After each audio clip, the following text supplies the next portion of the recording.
We're going live today. We got the sketch ready here, and I gotta say it is looking pretty amazing. So make sure you guys sign up for the giveaway. Make sure you guys are sending. If you win, it is your responsibility to send to me the your mailing information. If you don't send me your information, I don't know where to send it. So you guys got to send it. So Chola Sataikam, you got another day um, to send your information if you still want your prize. Roberta Gleason won on Friday. I'm sorry, Saturday. And yeah, so every day at noon we're streaming. Today we're doing a deer design. So I'm gonna go ahead and get going on that. I guess we'll start at the circles because circles are hard to do. I don't like doing them, but here we go. It always starts off a little wobbly, but it's whatever. Make sure you share and comment done on this design. Let me see what we got for your prize today.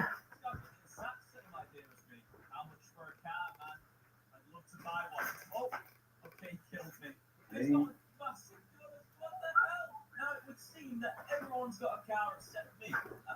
Alright, I had it right here. Here it is. This is our prize today. So if you want this design, it's free. All you have to do is share and comment, and the winner will be announced tomorrow at noon. Again, all you have to do is share this video and comment done. That's it. It's free. The design is free. To share and comment. If you win, the winner will be announced tomorrow, Tuesday, April 16th, 2024 at noon at the next live stream. Next live stream, winner will be announced. So make sure you share and comment if you want to win this hand signed print of the horse portrait. He's got feathers on here, like a war bonnet as his mane, and it's super nice. It's also available on the website, speakthunderart.com. It's right there on it's right there. So, I mean, yeah. So share and like and comment done, and you enter. If I check your profile and you did not share this design, then you do not qualify. So I'm checking. I'm going to check it live too. So you're going to be called out. So don't say done unless you actually share it. Because, yeah, I'm putting a lot of work into this, and if we're honest and we work together, we all win, right? So, yeah, basically. And, yeah. Let me check and make sure the health of my stream is good to go. We're going to start doing a countdown. We're going to do an intro. We're going to do a lot of cool stuff. So I just need to. Okay.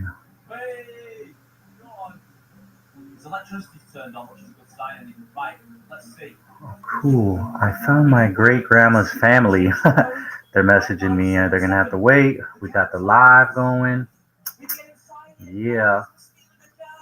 Let me double check this. And yes, we are live. It says we have one video. No, one viewer. Sorry. Oh no, it says we're not live. Okay, this video has ended. Oh, let me renew this page. It says we're live on my software, but what about? Yeah, there it is. All right, I'm gonna share it with my groups and stuff. So then we'll get started. We'll get back to this in 1 second. So make sure you guys enter. Make sure you enter the what do you call it? Okay, share. The website's kind of finicky. I only usually do all this stuff online. So hold on. Let me get back to that. Boom, boom. Okay, soil health education class tomorrow. Um, all right. Okay, when it's the morning, we'll build a car garage. It's going to be a lot cheaper if we have the car garage separate to our base as a separate. Yeah, we just want a couple of people to join real quick. Thank you guys for joining. I'm just trying to share with my fellow Indians here, or anybody really. Anybody wants to watch and hang out. Look, says I got 2 viewers. If you want to win that prize, it's in the description.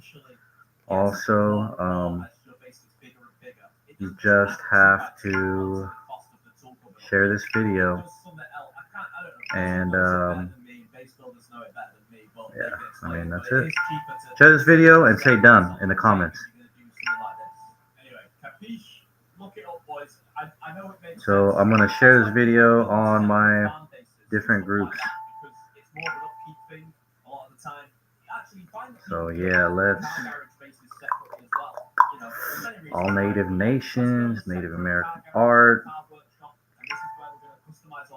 Spokane Reservation, Yakima Family and Friends, Vidals.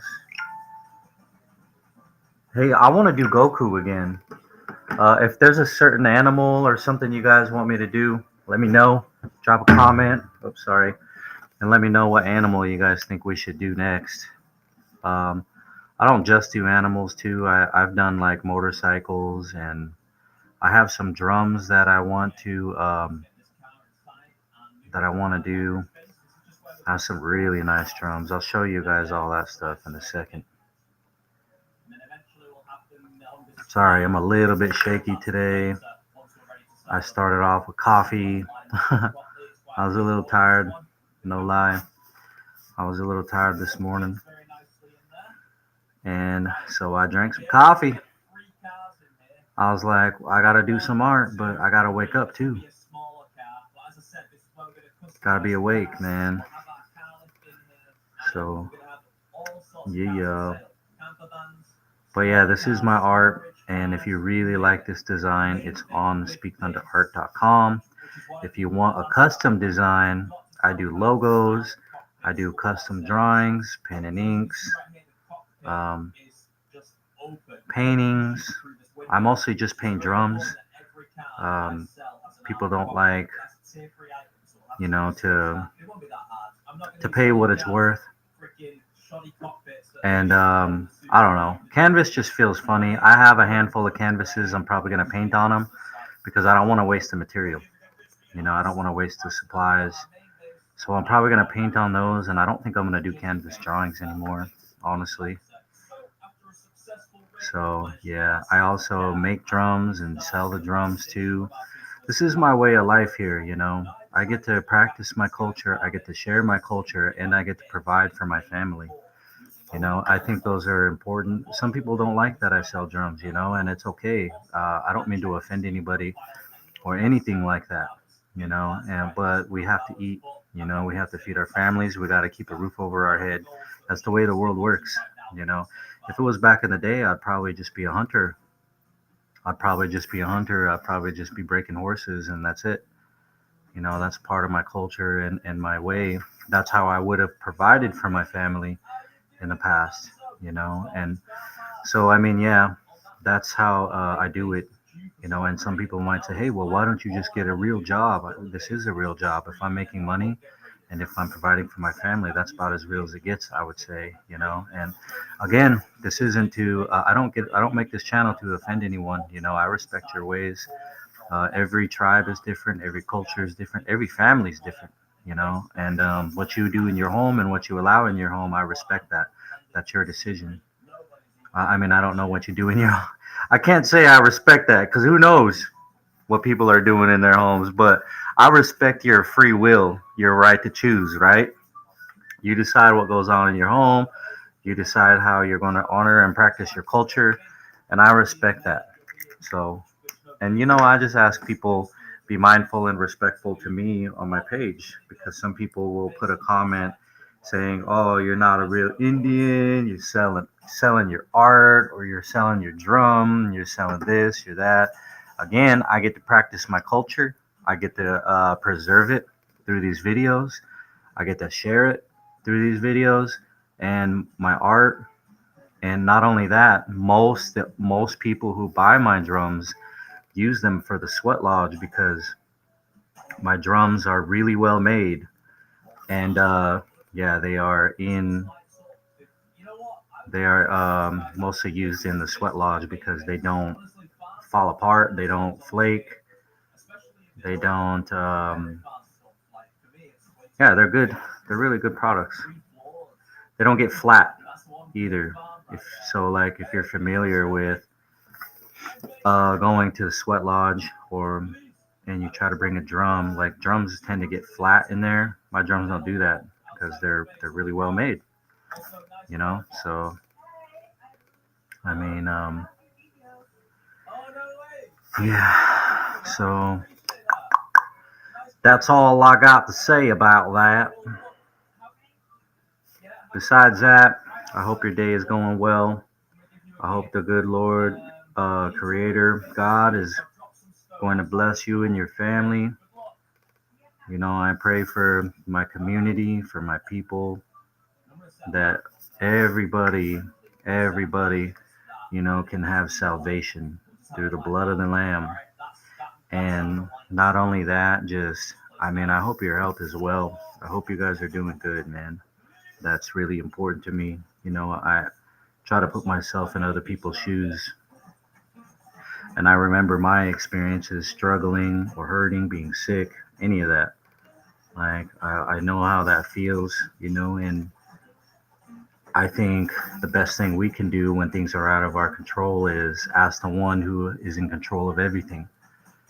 I mean, um, you're you're in control of your own decisions, just like everybody is. So if you have free will, I can't say God is in control of that because God gifted you your free will, right? So I mean, when things happen to us and it's because of someone else, I can't say God is in control of that because he's not in control of your free will, right? You're free, you're sovereign, you're free to make your own choices. You follow who you want, you do what you want, and you are where you are because of your decisions. And those are the things I had to tell myself. I am where I am because of the decisions I made in my life, whether I'm in a good place or a bad place. It's because I put myself there, right?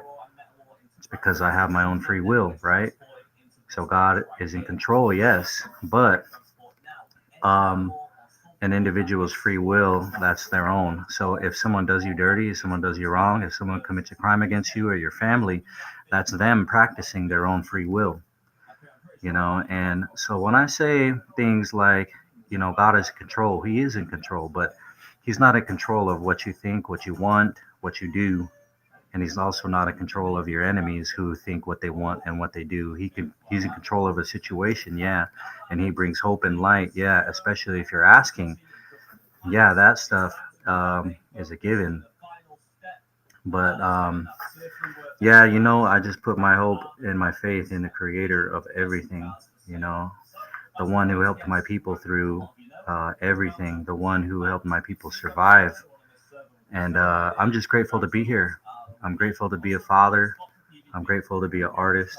I'm grateful to have this way right here to provide for my people, and I just wanted to share that message of love and hope, that our Creator God cares about us, and that you know we don't have to suffer, and because we can make better choices to help our situation.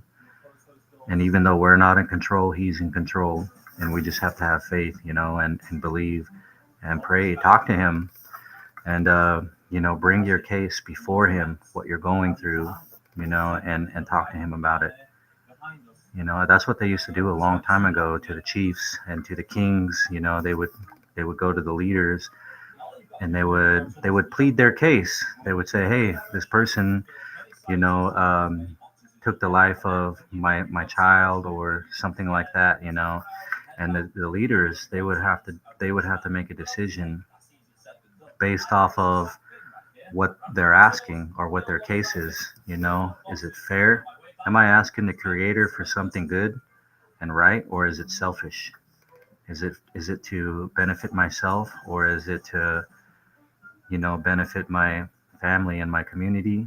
I mean, I think about those things when I talk to the creator, and I think it's important, for me to bring something good, to offer a prayer for my people and not just myself, for protection over my reservation and not just my home, guidance for my brother and not just me and my children, because it's easy to just pray for our families, and I do, but I believe, that when I ask the Creator for something, He's inclined to give it, especially if I'm praying for other people, and so our God is sovereign, our Creator is sovereign, just like our tribal nations are sovereign. We have our own government, we make our own rules, our own laws, and my Creator isn't one that I made up. My Creator isn't one that I said, hey, because everyone says this is my way, that's your way, and that's true. I just got done talking about sovereignty, for individuals, right? They make their own choice. Yeah, your way is good to you, and that's okay. There's nothing wrong with you choosing your way. But if if I have a sovereign, if I have sovereignty, and if my tribe has sovereignty, then that means my creator has sovereignty too, right? Otherwise, I'm creating my own God. I'm creating my own creator that is separate from the creator of creation. Because if it was up to me and I said, oh, well, my God does this and does that, that's me saying my God doesn't have freedom. My God doesn't have sovereignty. My God doesn't have no say. He does what I say. You see what I'm saying? So if my God has sovereignty, then he can create anything. He can heal anyone he wants. He can do as he pleases, as he sees fit, as he sees right in this world, right? So like I don't I wasn't around at the beginning of the creation to tell him what to make and what not to make because he's sovereign. He can make what he wants to, and he can heal who he wants to, and he can answer whatever prayer he wants to. And he tells us, through his word, ask and you shall receive, knock and the door will be open. It's all right there. And we have ancient songs here on the Columbia River Gorge that talk about all that stuff. You know what I mean? So I mean, it's like, yeah, it's a given. It's a given, and it's some pretty amazing stuff. He can reach you anywhere, no matter where you are in the world. Every single person can be reached. Every single person can pray and communicate and open their own individual line of communication with our Creator. And it's pretty amazing that we have that opportunity. And I think it goes to show how important you are, because a lot of us, we lose our value. We lose our value when we allow people in that shouldn't be there, that tear us down. We lose our value when we downplay our own importance, you know, um, on this earth. We lose our value when we don't think highly of ourselves. And my front door just opened. The wind is blowing out there. The res is super windy today. But yeah, we gain our value, when we know where we came from, and we came from the creator of the universe. And he openly tells us we can talk to him, that he made us purposefully for a purpose. There's a reason why you're here. You're not just made by accident. You're not an accident in the cosmos. You were created by his hands. Every tribe says we were made from the earth. I can't speak for all tribes, but the tribes that I've come across, and I have asked if they have a creation story, in general, I hear them saying that, we're made from the earth. Some tribes say that we're made from dirt. Some tribes say clay. Others say like sand. And some tribes believe that they were the only one of their kind. But genetically, every single individual on this earth came from one family, and that one family was given the breath of life from the earth, formed from the earth and given the breath of life from our Creator. And I think that's beautiful. And I'm happy to say that the world is full of my brothers and sisters. The world is full of my family, and my prayers and love go out to each and every single one of you in a good way. So I think that's awesome. Yeah, that was a mouthful. I don't even know how I got that all out like that. But yeah, I gotta say, I'm really happy today. Today is a good day. The springtime is here. It's still a little cold here on my reservation, but it's still nice. The sun is out, the snow is melted, the birds are out, and life is happening. Yard sales and spring cleaning. We got some of that done yesterday. And sorry, I keep getting all up on my website right here.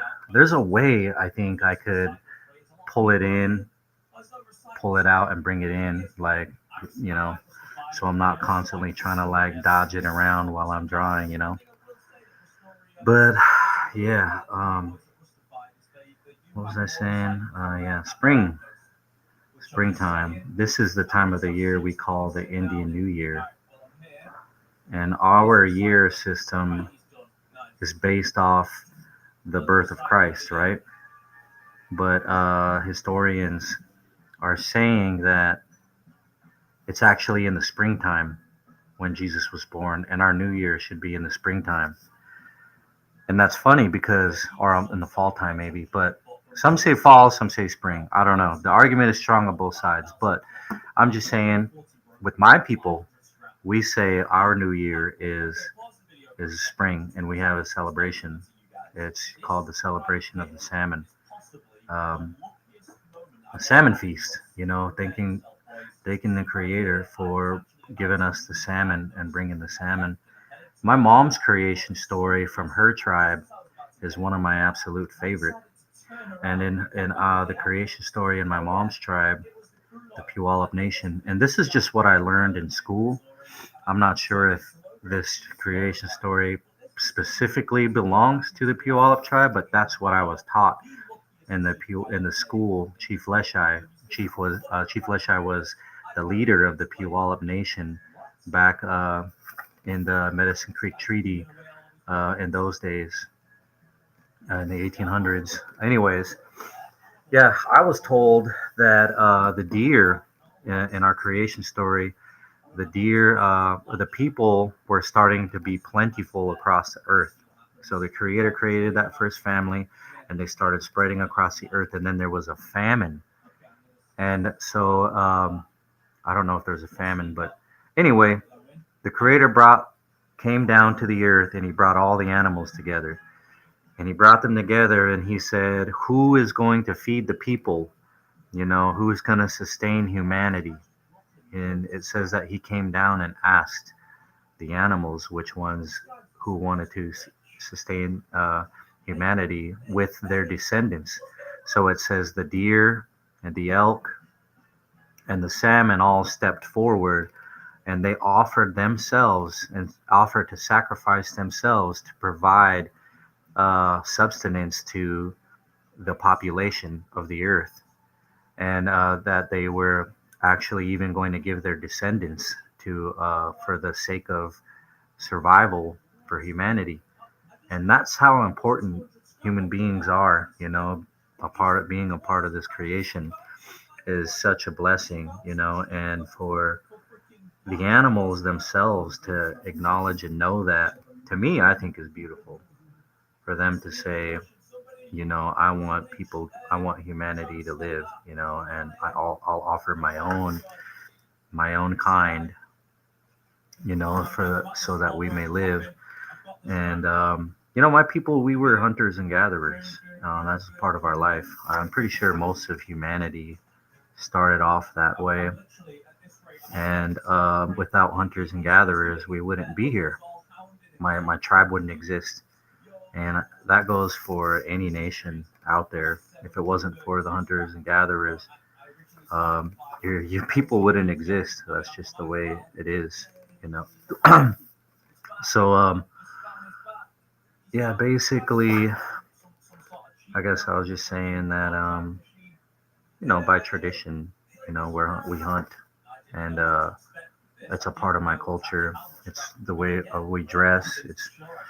And there are people out there that don't agree with eating animals, but I mean, I was just sharing that it's a part of our culture here. I don't have nothing against anyone who only eats what deer eat. No, just kidding. I don't have anything against vegans or anything. I like to joke around, but I think that's pretty beautiful. It's a beautiful thing, if people don't want an animal to die, then they want to have that mercy. I think that's beautiful. There's nothing wrong with that, but there's also nothing wrong with my culture and my people, what we wear, what we dress, our traditional regalia, and what we eat. And again, it comes all the way back to your own free will. I'll respect your free will. And if you choose to only eat vegetables, then hey, more power to you, man. I just know that these animals gave themselves, so that we can eat and that we can live, and that's part of my culture. And it's because I don't know, I don't want to offend people, but at the same time, I don't want people to.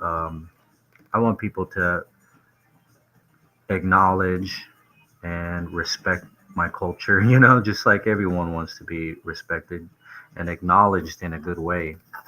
I don't need the spotlight. I'm just saying, I think a good thing happened when the animals came to the creator of the world and the universe, and and offered themselves up like that.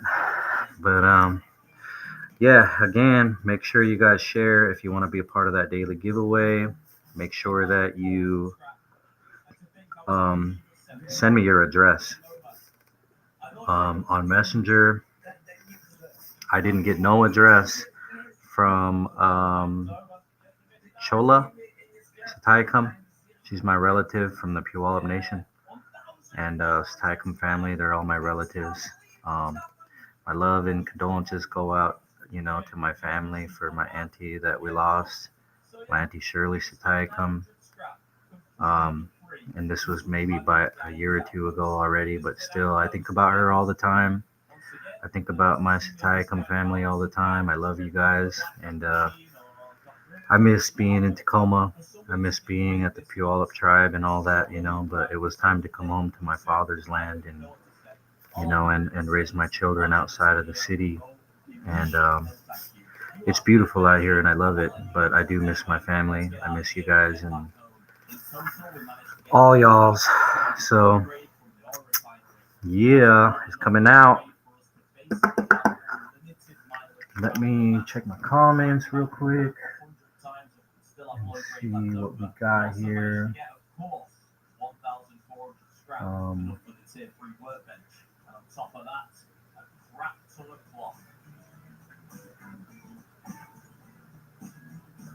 I try to share the groups, and the group leaders are like, "Say what tribe you're from," and da da da. I'm not saying I'm too good or anything, but like, I don't know. I guess a lot of people try to post in these groups who aren't native, because I go to these native groups on like Facebook, and there's a lot of people who pretend to be natives and try to sell native artwork or something like that, and so they're like, "What's your Roman number? What tribe are you?" Make that announcement, and in all honesty, like I usually do that, but sometimes I'm just busy, like I just need to post it. Like I don't want to leave you guys waiting all day, just while I'm trying to, get these posts going. I'm checking my notifications to see if anybody shared. Oh, it says the winner announcement is there. Um, what was my? Yeah, okay. Anyway, Chola was the winner of our last one, and Roberta Gleason. Again, Chola, if you still want your art, your design, you gotta inbox your address, young lady. That's all. I don't have none of your information. You're responsible to send me your info so that way we can get you your artwork sent to you. And it's up to you. You gotta pull through and you gotta send your. So if you win today, I'm sorry, winner is announced tomorrow. If you win tomorrow, make sure you send your info. I have your artwork, Chola, set aside. But I'll give you one more day to message me your address. And yeah, so I'm just waiting for that.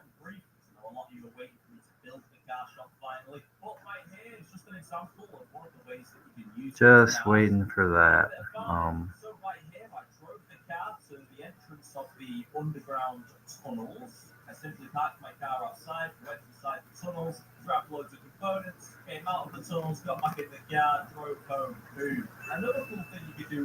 So I'm gonna fill in all of these.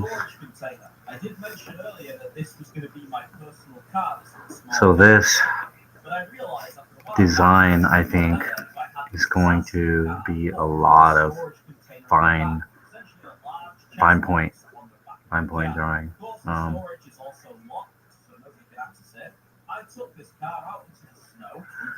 So yeah, usually I take the larger Sharpie, and you know what? I think I still can. I think the larger Sharpie is called a fine point, and this one's called an ultra fine point. So yeah. Oh my gosh. Yeah, this is coming out nice. I'm really liking it. Yeah, let me know what you guys think of this design. You like it? Could it be improved? Is there another design you want to see and done? Is there a certain animal that you want to be a part of the giveaway? Um, so yeah, just let me know. Again, if you guys know Chola Sitaikam on Facebook, make sure you tell her that if I don't get an address today, then I'm going to pass the design on to the next person. I haven't heard anything, so I'm just kind of waiting on that. And not trying to offend anyone. And remember, this is a free, I repeat, this is a free design. She hasn't paid for it, it's free. The only thing she has to do is just message me her address. I'm not going to announce her address publicly, and I don't expect her to. She wants her free artwork that she won in the daily giveaway, and that goes for everyone. If you want that artwork, you need to message me your information so I can get it to you. That's the only thing you have to do, and it's free. So if anyone gets mad, like, hey, you didn't send me my stuff, then I'm just going to humbly laugh out loud and say, you didn't send your address, and it's free. So this ain't Walmart, people. I'm an artist. I got a little bit of dignity here. So be respectful, be respectful for my efforts, because I'm coming in a good way, and I'm not perfect. I'm not claiming anything like that. I'm just saying, I don't want to be treated bad if someone doesn't get their art right away, or if somebody doesn't give me their address and doesn't get their art at all.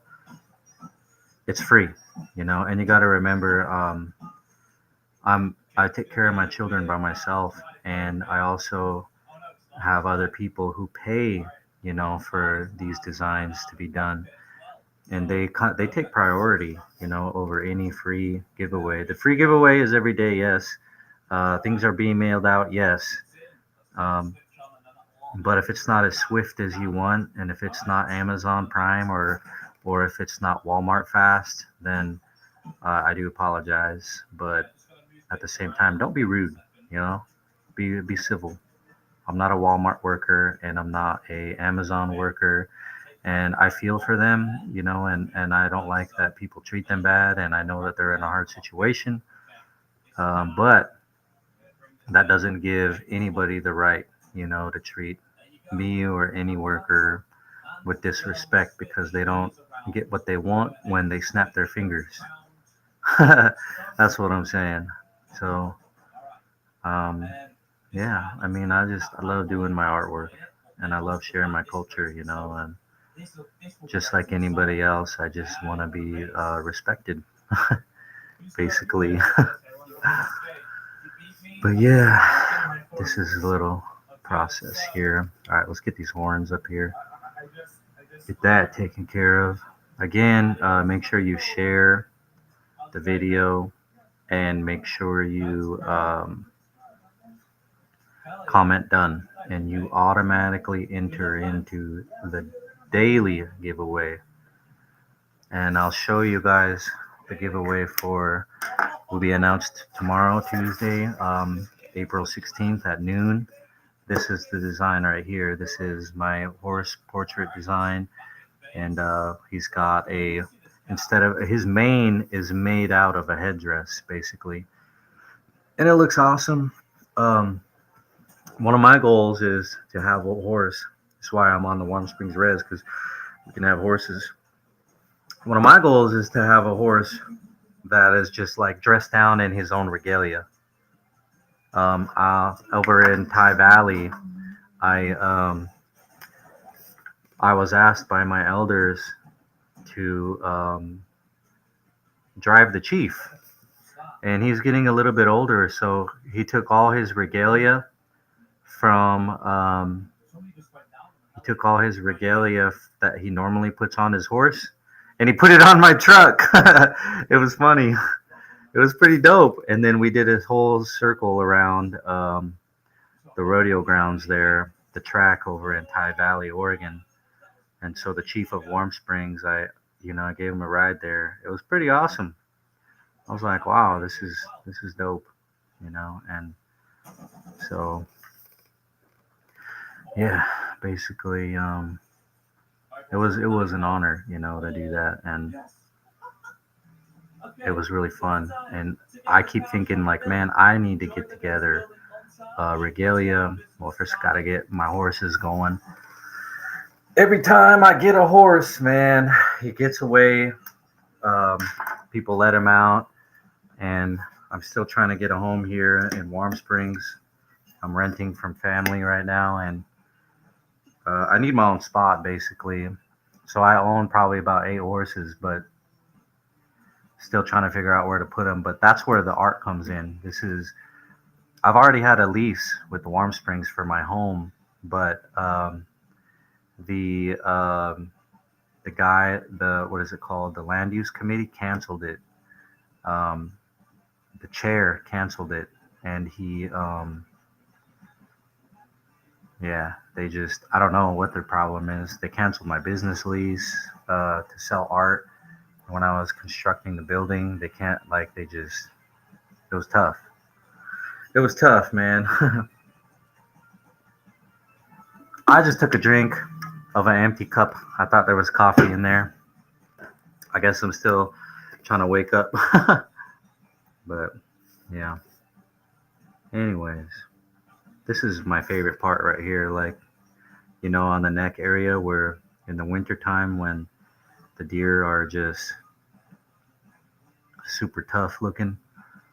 They got their really thick fur. And mainly that would be for elk, but the deer here, he looks pretty dope too. He's like, bam. He's like, you ready to fight? Yeah. So let's get this going. Get that all cleaned up. I usually just draw over the sketch so I don't have to go back and do a bunch of erasing. And the idea is to blend it in a way that you wouldn't even notice that I was fixing a problem. And that's kind of like one of my, that's just a part of my technique, to do a lot of blending, and you won't realize that I messed up, is what I'm saying. So I'll blend a lot of stuff and I'll fix the errors. I'll go over, like right there, I'll go over that part of the sketch. And yeah, as long as I make it look clean and sharp, I think that's that's what it is.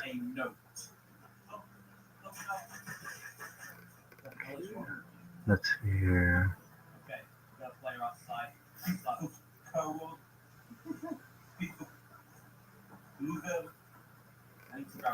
Sometimes I get really into the drawing and I don't even realize like I'm going out of frame and I'm sitting here drawing, and because I have like a big table and I like to move around, and I kind of pivot my elbow on the table so that when I move and I draw, like I kind of have that stability. And you see like people painting cars, they actually will put their finger up like this.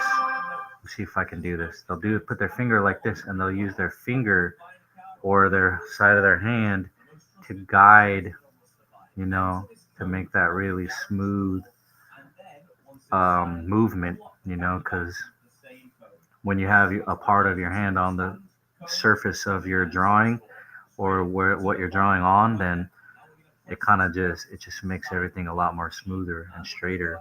And yeah, it's just a little technique. Like mostly I use my hand, but if I'm painting, like I'll just kind of hover over. And you got to have a lot of control over like the muscles in your arm to just not use anything and just draw without even, touching the painting. And that's a thing about painting that makes it a little tough, but it's fun. I really enjoy it. My favorite thing to paint is drums. Traditionally, the Warm Springs people, we don't paint drums, but traditionally my mom's tribe do. So I kind of got that, kind of lucked out on that one, and it goes both ways. And you see, if you're a part of the Seven Drums religion, mostly the drums are not painted, but here and there you'll see them painted, and I think that's pretty awesome. The 7 point star is a representation of um, my tribe and our religion, the Seven Drums religion. And if you have questions about that, if you have roots with the Columbia River, Yakima, Nez Perce, Warm Springs, Spokane, Nispelum, Omak. If you have questions about the Seven Drum religion, then send me a message and I could talk about it. If you have a root, a lot of people message me because they have roots, with the Columbia River or even any tribe, and they just ask me questions because they don't know. And I grew up very traditional on the Columbia River Plateau and coastal. My mom, she's Puyallup, S'Klallam, and Soxawattle. She would bring us out to Soxawattle. It's way out in the mountains in Washington. And they are a coastal tribe, but they're mountain dwellers. And I always thought that was awesome. I don't even know if they originated as mountain dwellers, but they know those mountains really well, and they have a lot of old stories. Old, the culture is pretty amazing up there, and I'm really blessed. I was able to bring old coastal stories to the table when we were doing the designs for the new casino, the Emerald Queen, that's up right now. Um, so I was a part of the construction and I was a part of the artwork that was installed, and I was bringing aspects of the culture in. And so the thing about the Puyallup Nation is it's in the city, and all of the songs are kind of borrowed and made up, and the cultures that was able to preserve the coastal ways over there are the ones that were more secluded, like Soxwaddle is up in the mountains, So they have preserved the old stories and the old religion, how it started, the requirements, all that stuff. Uh, a lot of people don't know, over there. Some people do. Um, but there was an initiation process that happened, and a lot of people don't know that story. And a lot of people get initiated into some of the stuff that they do now, which I'm not really inclined to talk about um, publicly. But if you want to talk about it in like a regular conversation, you're welcome to inbox me. But anyways, there was a process that is no longer followed. Like people forgot about it, to be involved in like certain ceremonies and stuff. And I was able to bring stuff like that to the table, um, and I thought that was cool, to be able to share and be a part of that. So I don't think the other artists like knew about the old traditional ways. Of course, we have our current songs. Those songs are borrowed or made up, but they're a lot of the ancient songs were preserved in a religion called the Shaker Church. So the Shaker Church started in Mud Bay, Washington. The 1810 Shaker Church started there, and when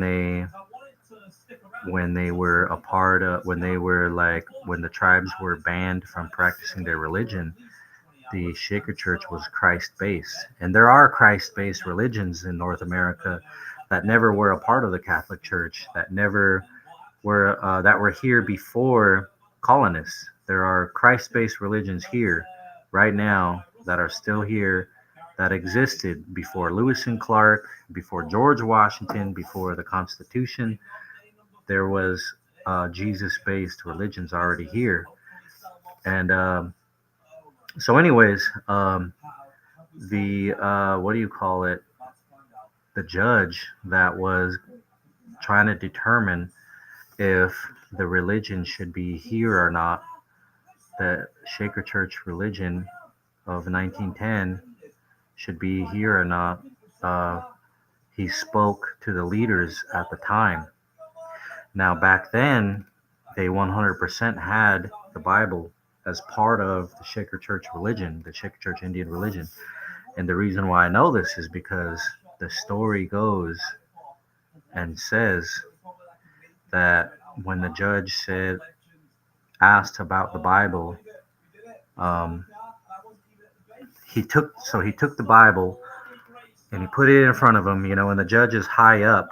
The natives are right here in the stand, in the witness stand, and then the judge is higher up, right? So you can't see his paperwork or anything, but he takes the Bible, he opens a page randomly, and he points like this. He points at an area in the Bible, and then the elders of the church, one by one, were going to the witness stand, and they were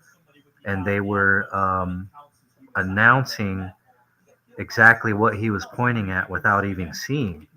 So then the judge who made the decision to legalize the and protect the Shaker Church did it with the Bible. And so when they were able to discern exactly what was in what he was pointing at, then he he pretty much gave the green light, for the religion, and we were allowed to practice that religion. So the original coastal songs, the ancient ones, were preserved in that religion, and they still sing them today. So if you go to like the Canoe Journey or any of that, those songs are newer songs. So it's sort of like a new culture has come up amongst our people, which I think is beautiful. I love it. Like I love doing the coastal jam and all that, coastal jams, and I know many of the songs, and I sing them in the Sweat Lodge for years with my coastal family, the McLeods. Shout out to my family out there, my uncle Ray McLeod and my Satayacum family, and I mean my Conway family, all of them. Like I love you guys, I miss you guys, and but so yeah, the culture there now, it's beautiful and I love it. But the real old songs, um, that were saved through that Shaker Church. They still sing them, and they're a lot different. Um, when I was little and I was going to Chief Leshai, they wanted to do circle every day, right, and sing songs, but they didn't have the old songs, and no one pointed them to the Shaker Church for some reason. So what happened was they started songs were gifted by other tribes in California and Alaska and Canada. They were gifted to us, and also people like the late David Duenas Sr. He has a lot of beautiful songs that we still sing that he made when I was a little kid. But I think right before his kids were born, or maybe when they were babies. But they have a lot of beautiful songs that David made. And then so yeah, the songs that I learned through the Shaker Church, because I know I can sing them, and I grew up around the Shakers. Um, those were the original coastal songs, and the oldest version of form line, because this art that I'm doing is based off of form line, and form line is prevalent in coastal tribes around Seattle, the coast of Canada, and Alaska. Um, but the oldest form line depiction is on the Columbia River, and the elders say that it might not have been a good thing because they call it "she who watches," and it's some people say it's owl, some people say it's a raccoon.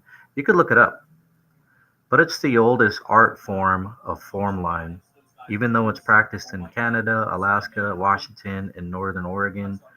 Even though it's prevalent in those areas on the coastline for I don't know around 1,000 miles up and down the coast, the oldest form is on the Columbia River, and that's the truth.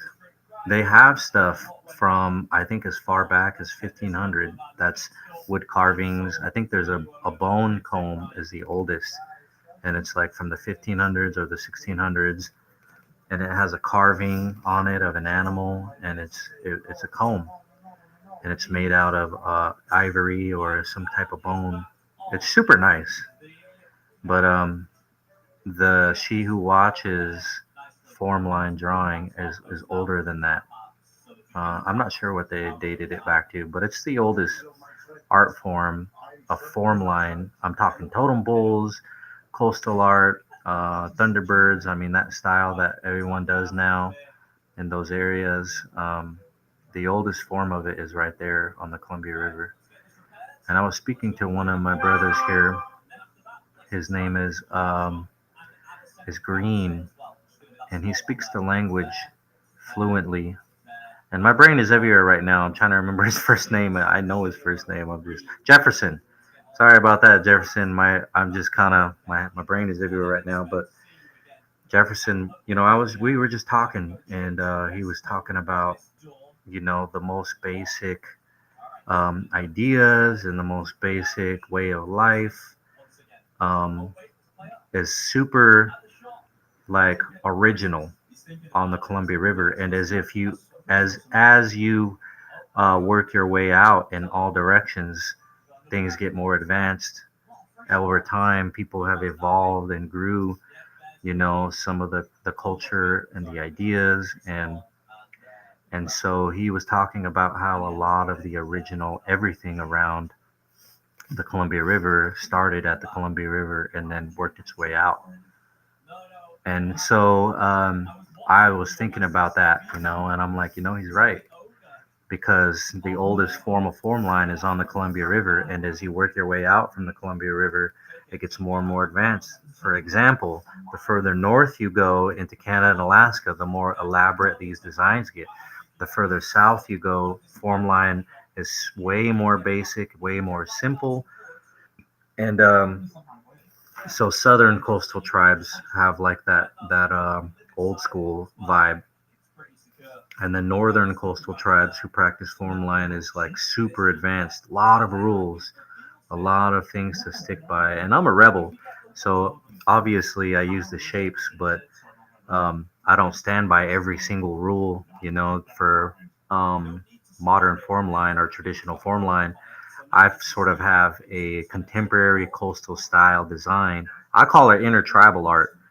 So when every time I post my art, I say, okay, I got this deer drawing by renowned coastal uh, artist. So coastal is another word. Coastal artist is another word for contemporary traditional artist. So if I say form line, then or traditional form line, then I would be talking directly about applying all the rules. So I keep the general shapes. I don't apply every single rule. Can I do form line? Yes, I can do traditional form line, no problem. I just like the fluidity and the flow of just sort of doing my own design. I like the freedom of just taking the shapes and going crazy with them. And that's what I do. So I would call myself a coastal artist, aka contemporary tribal traditional artist, if that makes sense. And I put in other aspects from the other tribes I'm in. So my father is Warm Springs, Nakota Sioux, and Siletz Indian. So he's coastal and plains and Columbia River Plateau. And then my mom is Puyallup, Sklallam, and Soxhawtla, and she's all coastal. So I incorporate ideas, tradition, and culture from all of those tribes into my art. Therefore, I call it um, therefore I call it intertribal art. I'm an intertribal artist. When I make drums, I say my people have been making drums, my family have been making drums for only God knows how long, and so I call myself a multi-generational hand drum maker, as many of us are. And I know that my father was and my grandfather was, and where did they get it? They got it from their fathers. And traditionally, in most, pretty much all the cultures, the men were the drummers. And yeah, so it's a little different now. We're part of the new age. People want to be more inclusive, and that part of that tradition uh, is gone in a lot of places.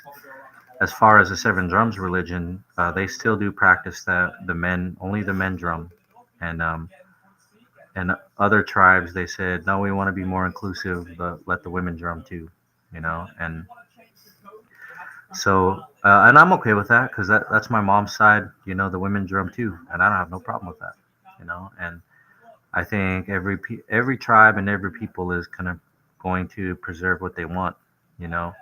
And if you think about it, religion is man-made, but having a relationship with the Creator God is different.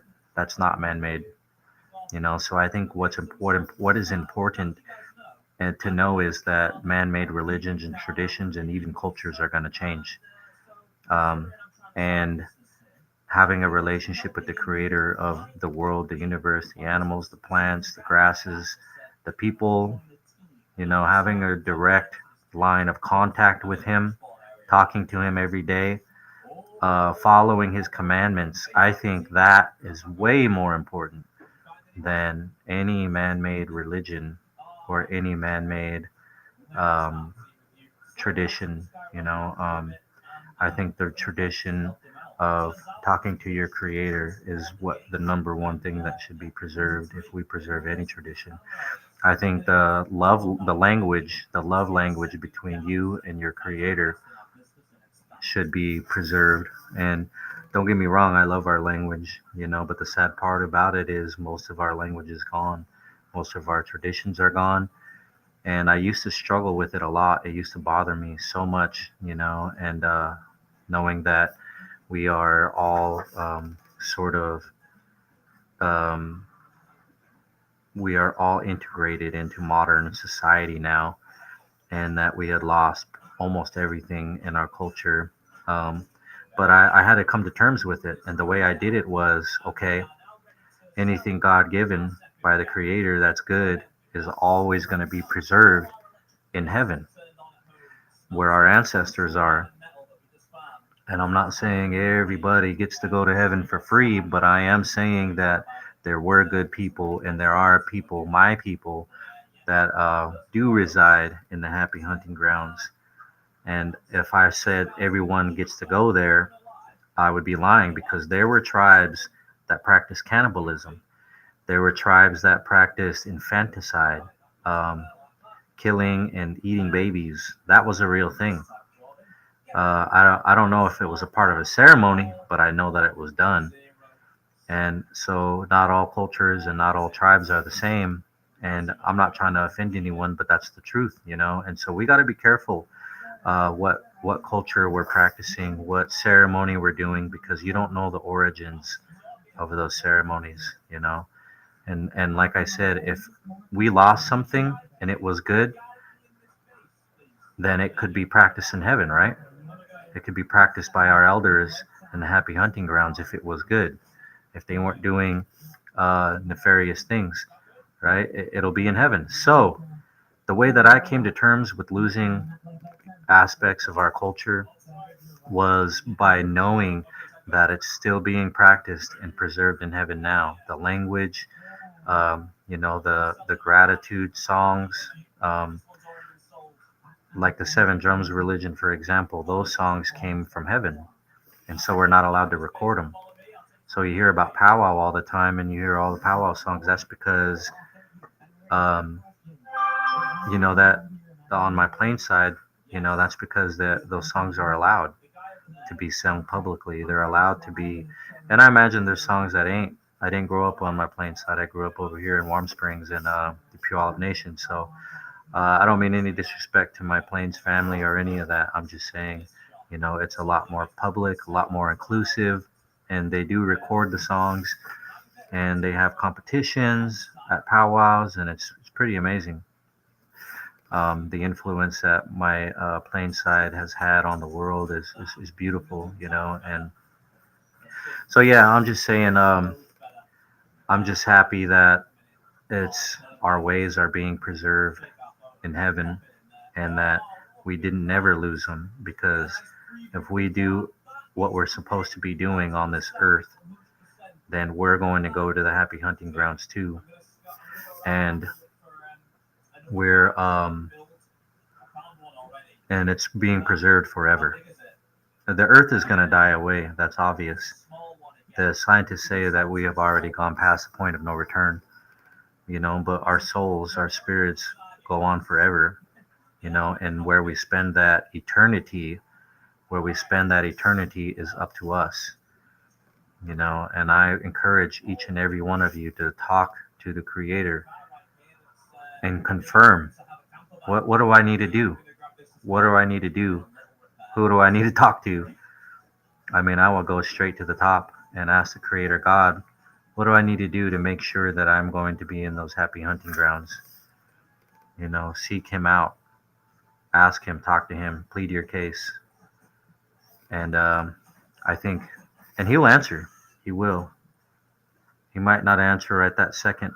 Some people will say they've heard the voice of the creator, and they were told directly in a dream or a vision. And I believe that. But other people say over time, they, through studying, through learning, through going to other religions, and over time they have met, and their relationship with the creator of the universe have grown, and they found their way. And I can guarantee 100% tell you right now that the way that I found over throughout my years, when I was spoken to, when I had seen in visions, even practicing my culture, seeing visions, I can 100% tell you right now that the way, the truth, and the light is Jesus. Nami Piup, we call him in our language. He was here before any religion, any religious organization, as people call them. He was here before all that. We call him Nami Piup, our big brother Christ in heaven. It says that, he died for our sins. He died for our sins so that we can live. We sinned, and uh, one of the consequences of sinning is death, and we spend our lives away from the creator doing whatever we want, acting like we don't have a sovereign God. And then when we die, we get what we want, separation from the Creator. Some people will call it hell, some people call it Hades, some people call it outer darkness. But when you're separated from the Creator of the universe, I can tell you right now, it's not good. And you hear stories from relatives who are falling down into a black pit when they die, near death experiences. There are people watching this video who have had real near death experiences and who have felt the darkness of being separated from the Creator in death, in spirit, and it's scary. It's pretty terrifying. And I've had those experiences, but yeah, I mean, it all depends on whether we're going to be stubborn or angry, whether we're going to blame other people for their actions and pretend that God did it. And, if we're going to fight and be stubborn the way I was, that's 100% the way I was. I was stubborn, and I suffered a lot for many years because of my own stubbornness to talk to the Creator. I wouldn't even talk to him or acknowledge him, and most tribal cultures, we know about the Creator, but how often do you talk to him? How often do you cry to him and say, hey, I'm having a hard time. Hey, life is hard on this earth. How often do you tell him you're sorry for the things you did in public and in private? You know what I mean? That's how you build a relationship with God, and he will speak to you. He will speak to you. You have to put your effort in, and stop ignoring, and things don't happen by accident. There are people that will come into your life that will talk to you about what I'm talking about right now, and it hits you, and you realize, wow, what a coincidence. But then you even think about it more, and then you realize that's not a coincidence. That's God. That's our Creator. And he'll speak to you through people. He'll speak to you through situations. And he'll even pull you from the brink of death to tell you that you matter, that you care, and that he doesn't want you to spend eternity away from him. So, yeah, I mean, he will, and that's why you hear people say, oh, what a merciful God, because people have been saved from death. People have been pulled back, from the realm of the dead, from outer darkness, from Hades, from hell, from burning, from gnashing of teeth. People have been pulled away from that. Literally, their spirit has been pulled away from that. And that's why you hear people say, what a merciful God, to have pity on me enough to take me out of the situation I put myself in. Again, the situation I put myself in, he still came through and pulled me out of it.